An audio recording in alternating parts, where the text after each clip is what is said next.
Toto je Rick.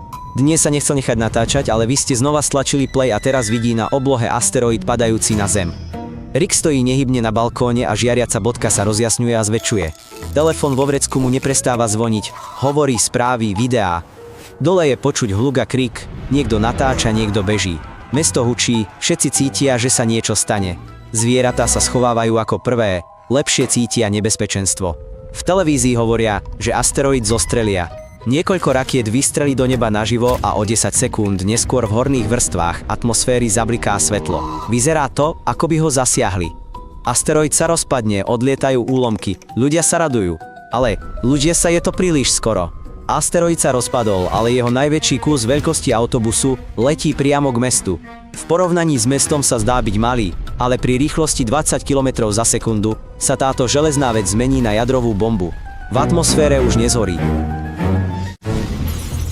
Rick stuhol pri okne, keď v diaľke zablikalo biele svetlo, ktoré Rickovi spálilo tvár aj z 10 kilometrov. Zvuk bol pomalší ako svetlo a tlaková vlna by ho dosiahla za 30 sekúnd. Rick bežal do kúpeľne, zhodil sa na zem a zakryl si hlavu. Náraz rozbil okná, zo stropu pršala omietka a steny sa triasli. Rick takmer ohluchol a uvedomil si, že mesto je zničené. Sila takéhoto nárazu bola asi 2 megatony. To je 100-krát silnejšie ako atomová bomba v Hirošime. Všetko v epicentre zmizlo. V okruhu 3 kilometrov bolo prežitie takmer nemožné. Tam bol požiar, náraz a ničenie. Od 3 do 8 kilometrov ďalej už bolo všetko zničené. Za nimi boli rozbité okná, popáleniny a panika. Škody bolo cítiť aj 10 kilometrov ďaleko. A tam bol Rick. Šmatol batoh a vybehol von, kde bol vzduch čierny a vzduchom sa šíril zápach spáleniny. V tej chvíli sa trosky zrútili blízko domu, priamo na strechu auta. Malé úlomky meteoritu, ako napríklad delostrelecké granáty, vybuchnú všetko, čoho sa dotknú. Jeden z úlomkov narazí na stenu domu a rozbije sa.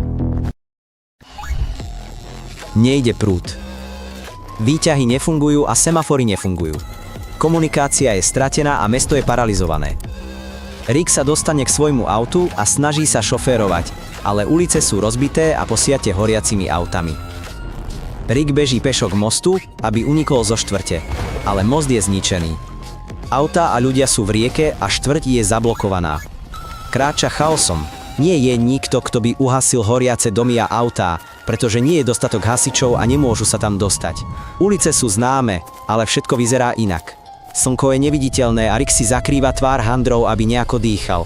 Je to šokujúce, ale keby bol asteroid len 10-krát väčší, Rick a celé mesto by už neexistovali, pretože energia nárazu by sa zvýšila približne 1000-násobne a všetko na stovky kilometrov by zhorelo.